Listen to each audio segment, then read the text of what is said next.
the incredible amount of letters that have newly been deciphered that belong to Mary, Queen of Scots. So her secret correspondence.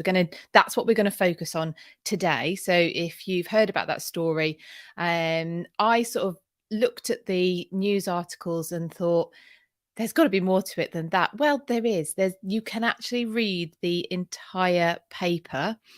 It's 101 pages, but after this, I will put the link in the show notes so that if you want to go and have a read of it yourself, you can. So as usual, I'm streaming live on Instagram, YouTube and Facebook. Welcome everyone who's joining me live. Hello to everyone who is in the catch-up crew who get this at a later time. And also, of course, if you're listening on the podcast. So maybe you need to catch up sometimes and you get live sometimes, and maybe you prefer to grab it as a podcast. So I'm trying to put it out as all of these different things so that you can pick and choose what suits you. So my podcast, Brian asked, so if you go to my Substack, which is philippab.substack.com, you can find the podcast there. It is on Apple and Spotify and quite a few of the other platforms. It's called British History, but that actually doesn't make it that easy to find, it turns out, because there's others that anything to do with British or history also comes up if you do that search. You might be able to search on my name, actually. That might be an easier way to do it. The old series is still on there. The old channel is still on there. So you're looking for the one that has my face on it and it says British History and it's got a Union Jack. Now, shall we get into this? Now, I printed off a extract of the 101 page paper into these Mary Queen of Scots letters that have been deciphered. The article is by George Lasry, Norbert Bierman and Satoshi Tomikio. So I must obviously give them a shout out first. It's 101 pages long, so I've done a little bit of the reading. Well, I've done the reading for you. I can't say I read it all 101 pages. What they've included in the report, in the paper actually, is a synopsis of every letter that they have translated, deciphered and translated in French, and some they've actually given the entirety of the letter, so that makes up a big bulk of the report. Now, there's so much. Honestly, this is fascinating. First thing to say is they did not know there were Mary Queen of Scots letters before they deciphered them. So there is an ongoing effort to decipher these obviously coded letters, so that this is layman's terms, but I think so that they can be catalogued properly. These letters can't be catalogued, or these documents can't be catalogued whilst they're in cipher, because no one knows what they are. No one knows what they are. So it's only after deciphering, I imagine a bulk of the letters, because there's actually 55 in total that they've done. So at some point during that process, realised that these were the letters of Mary Queen of Scots. They've really helpfully, so they're between Mary Queen of Scots and most of them, bar I think 3, to the French ambassador Castelnau. And Castelnau. I so wish I did French at school sometimes. Right, not to bore you with graphical information, but I'm going to. The black is previously known letters, and the grey are the letters that they have newly deciphered. So these are previously unknown ones. So they have increased the number of letters that we know of, or have access to, should I say, from Mary Queen of Scots by almost double, I think. So isn't that incredible? And again, go back to the fact that they didn't know that these were Mary Queen of Scots letters when they started decrypting them. What it does show is that there is that Mary's secret, secure communication routes were up and working earlier, potentially, than we knew before, or it's evidence that they they did exist. One of the previous theories was that the reason there's no letters from these particular time periods, or very few, was that they were so secure that that they were never found. So, excuse me, just having a sip of my tea. And I'm going to take you through just some of the things that are in these letters in a moment. There's a few things that come out which are very interesting. Some of the main themes in the letters from Mary to the French ambassador. She's clearly so she's obviously always interested in politics. We know Mary Queen of Scots was. She remained active actually in trying to influence French, English, Scottish, Spanish relations. And there's a few recurring themes. One is Elizabeth's potential marriage to the Duke of Anjou, Mary's previous brother-in-law, of course. Another one is her concern over where she's being kept. Most of these letters come from Sheffield. I was really hoping for Tutbury. Maybe there's some more out there, because of course Tutbury Castle is it's actually somewhere that we go on the Elizabeth I and Mary Queen of Scots tour in September. But anyway, so she talks about where she's been kept. She talks about James, her son. So he's abducted at one point during this period, and of course she's concerned for his safety. She is trying to influence, like I said a short while ago, international politics, and always going on, I say always, bringing up often the succession to England. And also something that comes out of it is she really didn't like Robert Dudley. She did not trust him. She did not like him. And that comes out as well. So the periods of the letters. So this is something, this is giving us more letters. So there's some main time periods that go back to 1576. And there's a few things that are telling, not just about the letters, which I will get to, which I found interesting, like how these routes were set up. You think of someone sending a letter to someone sending a letter, but this is secret communication. This is cipher communication that went alongside the official route for letters, which was overseen by Walsingham, Francis Walsingham, Elizabeth I's sort of spy master. So there are points where Mary has to think what she's written in one letter and make sure that she maybe does refer to it in the official letters that she knows are going to be read, because it would be really weird if she hasn't mentioned something that's going on. So do you see? So she has to remember. Now, so the first period is 1576 to 1579, and in 1578, Mary's complaining that there aren't many letters that have come through in like the past 8 months, and this just shows sort of the delicacy with which these routes can show, because it's reliant on a number of people knowing what's happening and doing their bit, not getting caught, and not having the letters removed. So you might actually so they found at times that maybe the letters, there was a few that had been collected and might all come sort of because they couldn't do the next stage of whatever the journey was with the letter. So there's not many between the 1576 to 1579 period. 1580 to 1581, 11 letters. So, and there's already, that was 11 newly found letters, and 4, that adds to 4 that were already known. So just the sheer number of letters that Mary is writing is coming out from this research. Because then the next period, 1582 to just the middle of 1583, there's 29 newly deciphered letters,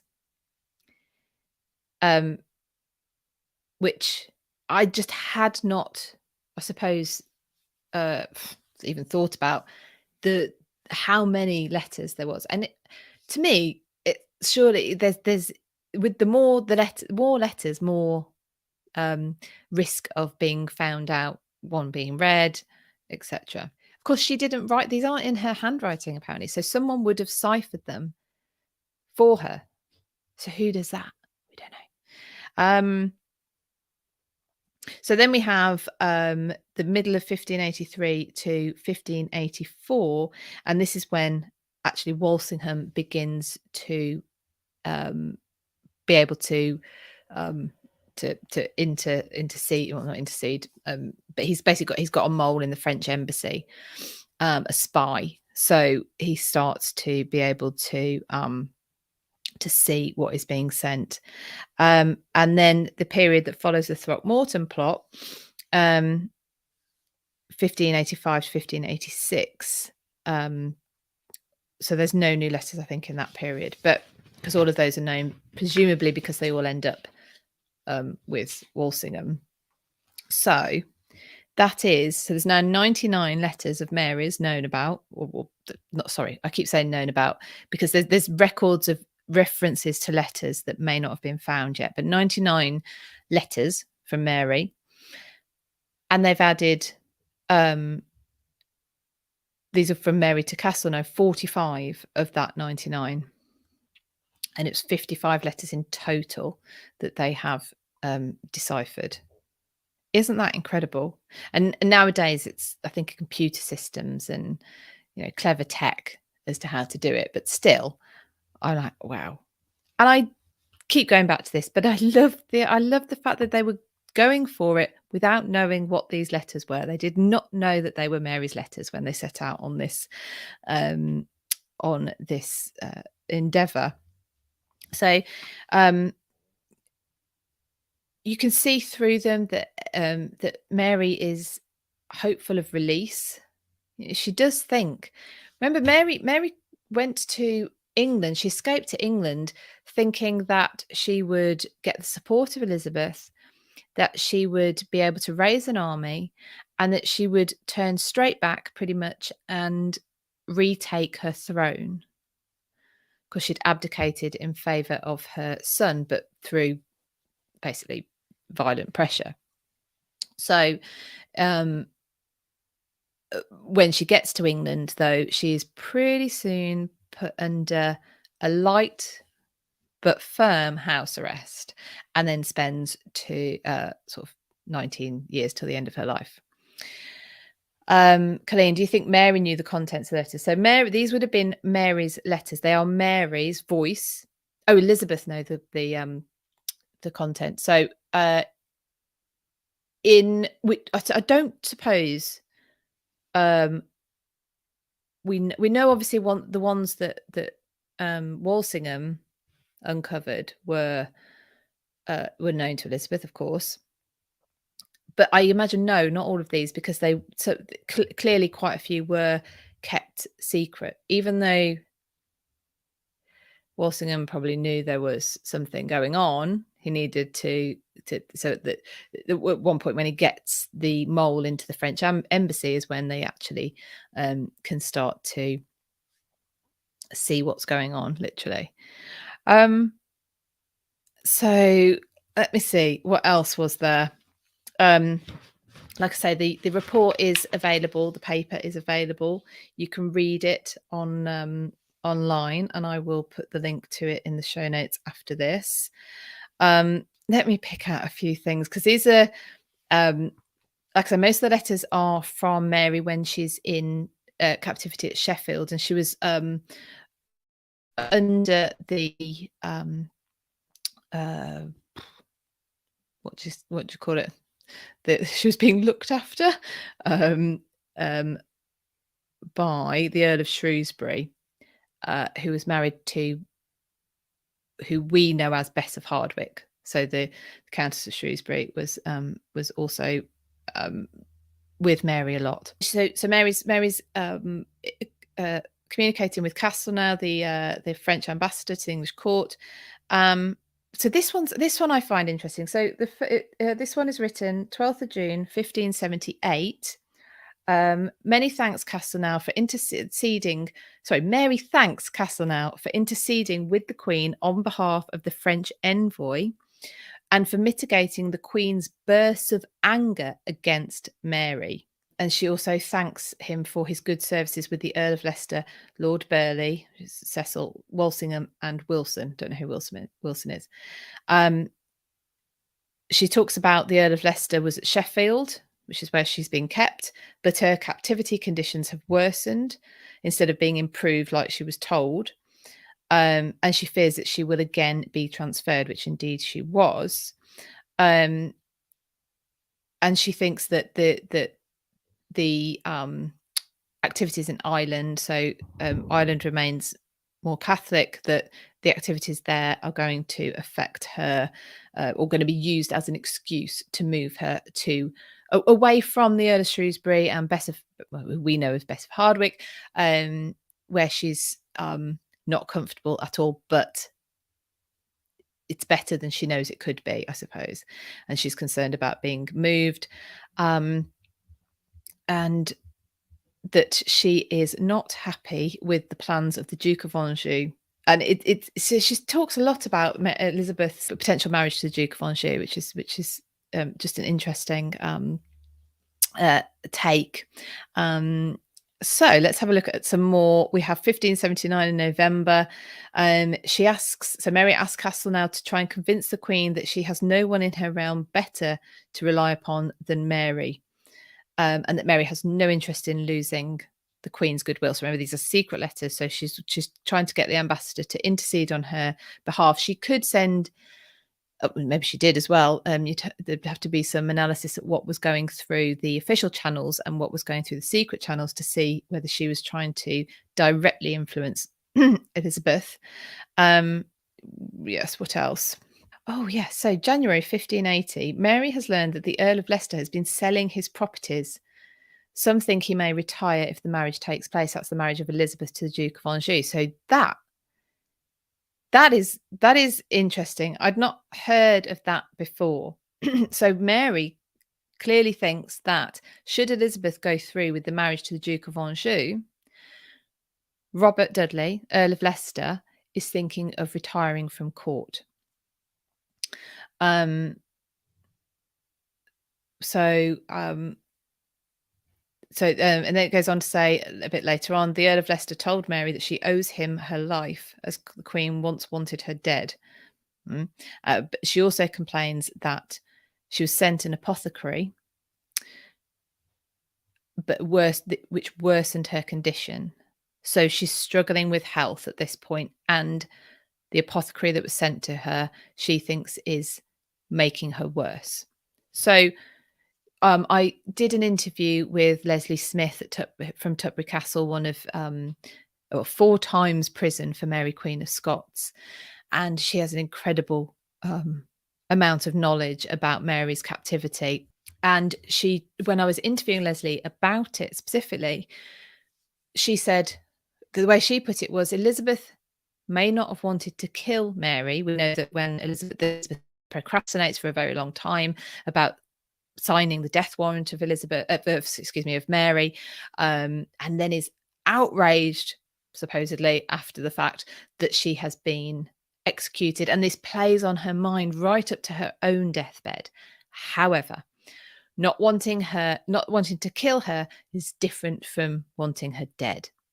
And the conditions that Mary is kept in, the fact that she's mentioning in one of these letters that she feels worse after being sent an apothecary to try and help her, I don't know, is that evidence that, certainly I think the bad conditions that Mary is kept in is evidence that Elizabeth, she caught something and died. Oh dear.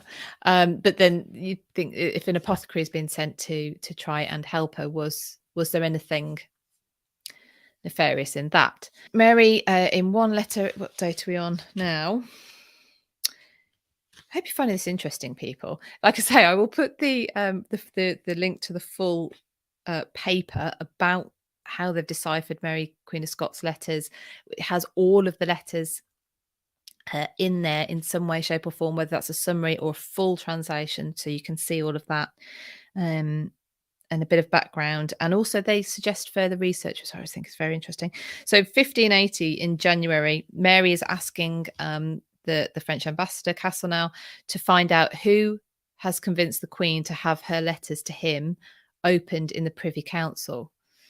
So at the beginning of 1570, she's inquiring as to who's persuaded Castelnau, who's persuaded you that you have to. Clearly in her letter, she doesn't trust him, she doesn't like him, she thinks he's manipulative, and she's warning her ex-brother-in-law against sort of relying on him for anything. Because there's another letter in February 1540 that let's do this one. So Mary informs Castelnau that the Earl of Shrewsbury is sick. Remember, she quite. So Earl of Shrewsbury is a what would the right word be? It's not a nice jailer, but he's not making life too difficult for her. But she talks here. So we're now 20th February 1580. There or thereabouts, that the Elizabeth Anjou marriage project, as she calls it, seems to be postponed or uncertain, cooling down those who supported the Duke of Anjou. So that's interesting, isn't it? Maria, I guess when jailed, you've not got anything better to do, so she would have been a prolific letter writer. Yes, and she's writing, remember, through the official communication channels and these secret communication channels, to remember. So she's having to remember what she said in the official one or the other one, to make sure she does or doesn't put something. Well, it's probably quite clear what you don't put in the official one, but what she might miss out, it would be suspect if she doesn't put something in about something that's happening. Because she's actually covered it in the secret one. She talks about the Earl of Leicester, Robert Dudley, openly working against France, and goes on about rumours. She seems incredibly well informed, actually. She's either a gossip and it comes from nothing, or she's quite well informed, maybe a bit of both. By September 1580, she is fearing that she's going to be moved from Sheffield. That was something that she was fearful of earlier on as well. And she's still remaining in politics. She's fearing that France is neglecting Scottish affairs because of the marriage negotiations, and that James, her son, might therefore go down a different route to where she was trying to go and their predecessors. One thing that this does show is that the communication channels that Mary could use were actually in place from as early as May 1578, in place and secure, and she was able to use them confidently. There's more than one channel at any one time, working in parallel.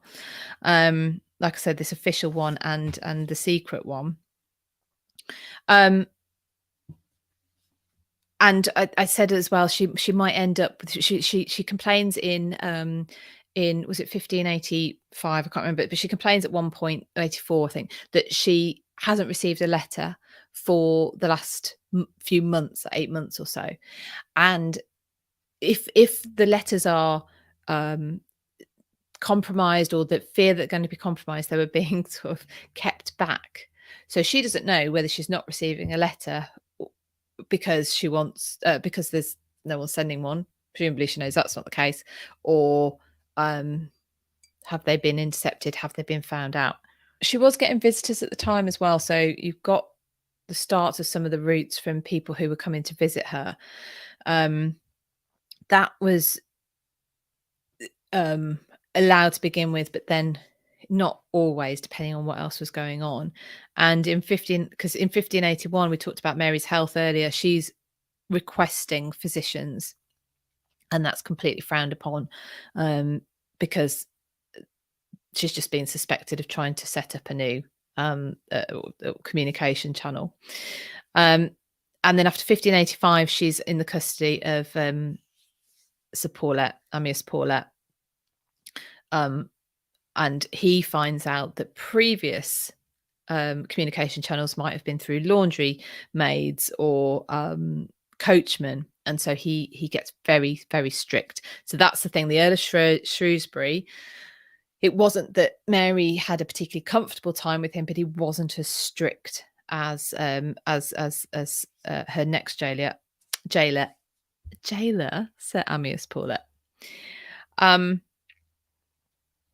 So I'm sure there was something else that I wanted to the other thing as well is the lines of communication might be several people long. There's quite a lot of people involved, and so in one way it's amazing that they were kept secret for so long. But I wanted to talk about the Throckmorton plot a little bit. So you have, in the middle of 1583, Walsingham, Elizabeth I's spy master, Francis Walsingham, was finally able to infiltrate this secret communication channel that he knew existed. I mean, logically, you know, he would have known it was going to exist, but he hadn't been able to infiltrate it. And he did that by recruiting a spy in the French embassy. And if you've ever seen the film Bill, it's the portrayal of Walsingham in that. It's the Horrible Histories crew did a film called Bill, and it's supposed to be Shakespeare's lost years. So of course they could do with it what they wanted to. And Walsingham appears in that. It's hilarious, honestly. If you can find it, watch that. It's called Bill. Now, one of Castelnau's secretaries had contacts in London. Was in contact with Francis Throckmorton. But so Throckmorton became sort of a carrier, but of course he was arrested in November 1583 for the plot to replace Elizabeth. So after the discovery of the Throckmorton plot, Mary talks about the discovery of all my contacts who've ever frequented my house. They seem to work out that the spy was in Castelnau's embassy, and so at this point they don't know how much has been seen, and etc. So, you know, how much actually has been seen, but they have to, every time there's a breakdown in the secret communication channels, they have to build another one.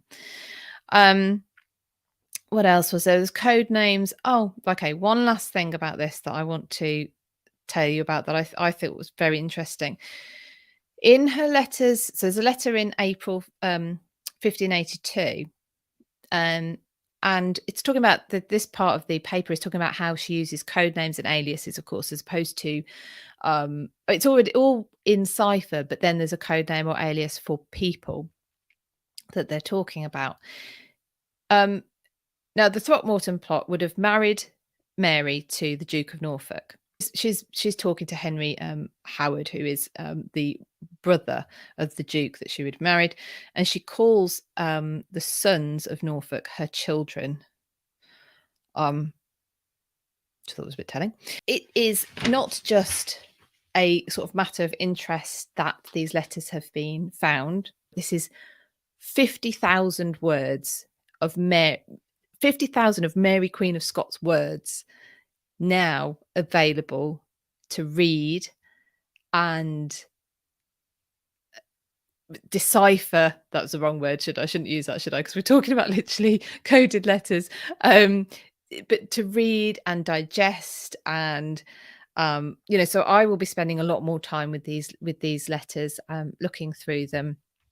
I'm incredibly interested in her health. I'm incredibly interested in her attitude towards the Earl of Leicester. I'm incredibly interested about the seriousness with which the potential marriage between Elizabeth and the Duke of Anjou was being taken.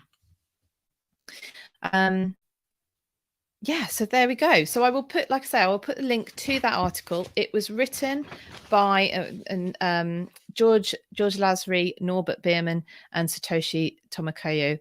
The paper that I will it's free to access at the moment anyway, and it's 101 pages long, but it's there. It's there. Anyone who didn't wasn't here at the beginning of me talking about this, these letters that this project has deciphered, they didn't know there were Mary's letters before they deciphered them. They had to be deciphered. They're in code. They had to be deciphered before they knew they were Mary's letters. So, but there's lots of just looking at them, taking what understanding, I suppose, making assumptions, but information from them, what was going on in Mary's life, what was going on around that time at court. I think there's going to be lots, 50,000 of Mary's words that we weren't able to read before, and now readable. Fabulous. Right, everyone, thank you for sticking with me. I will see you soon.